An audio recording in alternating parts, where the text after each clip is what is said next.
Bon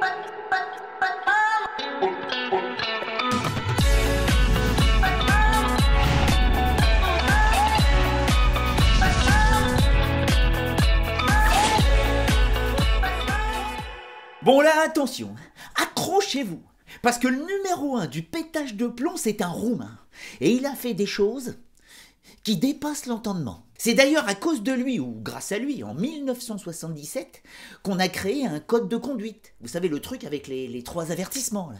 Ah bah sinon le tennis partait dans la 5e dimension. Tenez, histoire de vous faire une idée, ce joueur était capable de transformer un match en émeute, de semer le chaos dans les tribunes, de pousser les spectateurs à se battre entre eux avec la police, obligés d'intervenir, de descendre sur le court pour protéger les joueurs, pour éviter un lynchage. Non mais je déconne pas, c'est pour de vrai. Son nom, Ilie Nastase. On l'appelait aussi Nasty, le méchant, le vilain, comme l'ont rebaptisé les Américains, ou le prince des clowns, ou le bouffon de Bucarest.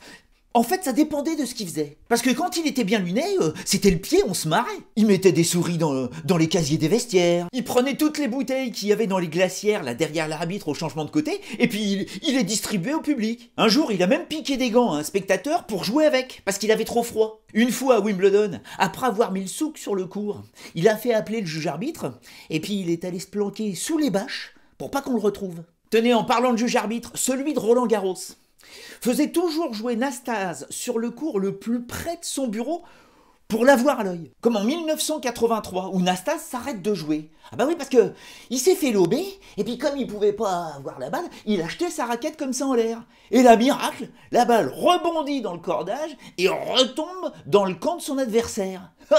Sauf qu'on lui accorde pas le point. Alors, oh, comment ça on m'accorde pas le point? Eh oh, juge-arbitre, amène-toi. Le juge-arbitre y va, en l'occurrence Jacques Dorfman, plutôt de la bouteille et voire très respecté.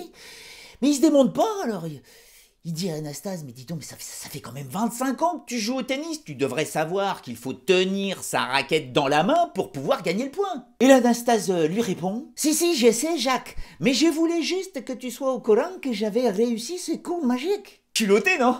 Mais le souci, c'est que parfois, Nastase sortait du comique pour faire dans le sournois. Imaginons des fourberies à te faire passer Scapin pour un gamin. À Roland-Garros toujours, en 1977, il sait que son adversaire est super superstitieux.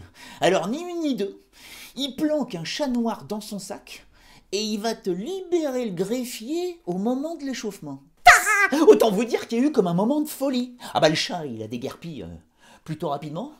Et l'adversaire de Nastase aussi, ah bah il était complètement affolé. Il s'en est parmi, il a perdu. Et il a plus adressé la parole à Nastase pendant 2 mois. Au Masters en 1975, à force de discuter sur tous les points, il va finir par faire craquer Arthur Ashe.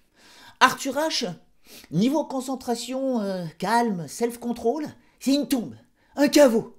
Il bouge pas, jamais. Sauf que là, à force de se faire titiller par l'énergumène, on avait l'impression qu'il avait le mausolée en cendres. Il en pouvait plus. Alors qu'il avait le match quasiment gagné, il lui restait un jeu à remporter. Mais il n'a pas pu supporter plus longtemps le Nastase. Il a pris ses affaires, et puis il s'est cassé. Il est parti du cours. Furieux, foudrage. Parce que c'était ça la force de Nastase. C'était pas lui qui pétait les plombs.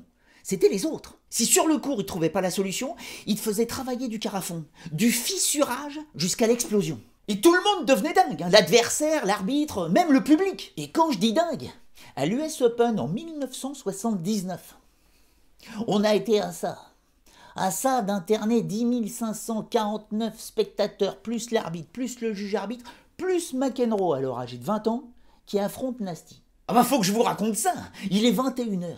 Tout le monde veut voir ce match. Ça sent la poudre. Il y a même une banderole dans le public sur laquelle on peut lire « Rencontre classée X, interdite à toute personne de moins de 17 ans, sauf si elle est accompagnée ». Et c'est vrai qu'on rentre très vite dans le vif du sujet, quasiment d'entrée d'ailleurs. Parce que dans une loge, il y a des filles qui encouragent Nastase.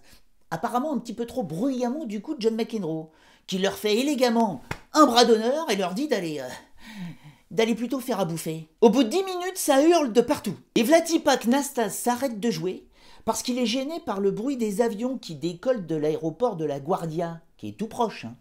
Du coup, il va voir l'arbitre pour lui demander d'appeler la tour de contrôle afin de détourner les vols pendant la durée du match. Bronca général. Énervé, le Nastase insulte tout le monde, enfin en particulier McEnroe, qui lui répond l'effronté. Alors, Nastase va voir l'arbitre. Eh, dis donc, machin, là, la prochaine fois qu'il me traite de fils de pute, je veux qu'il dise « Monsieur fils de pute ». Comment vous dire que la foule est en délire? Et à 2-1 pour McEnroe dans la 4e manche, alors que l'Américain mène 2-7-1. Là, on part dans le surnaturel. Nastase trouve que McEnroe prend trop de temps pour servir. Alors, il s'allonge carrément sur le court, comme s'il allait faire une sieste. Et hop, l'arbitre qu'on a ras la casquette lui met un jeu de pénalité direct. 3-1. En fait, il aurait peut-être pas dû faire ça, parce que Nastase refuse de continuer à jouer. Bon, il parlemente, ça dure 10 minutes, 15 minutes, et alors là, l'arbitre, il est excédé, il en peut plus. Alors, tiens, disqualifié. Alors là, quand les gens entendent ça, ils deviennent fous. Ils balancent tout ce qu'ils ont sous la main. Il y en a qui se battent entre eux, d'autres qui essayent d'envahir le terrain. La police intervient pour essayer d'empêcher les gens de passer. Ils entourent aussi les joueurs pour les protéger. Et c'est à ce moment-là que le juge arbitre arrive. Ça fait 18 minutes que ça dure. On est au bord du chaos. Et pour éviter une émeute, il va faire 2 choses incroyables. Il va virer l'arbitre et il va requalifier Nastase. On hallucine complet, mais ces décisions calment les esprits et on a pu finir le match. McEnroe s'imposera ensuite facilement dans la partie qui restera la plus folle de l'histoire, avant de retrouver Nastase dans les vestiaires. Là, ça sentait le bain de sang. Sauf que pas du tout. Nastase est arrivé tout calme avec une femme à chaque bras et il a dit à McEnroe « Hey, Macaroni !» parce qu'il l'appelait comme ça.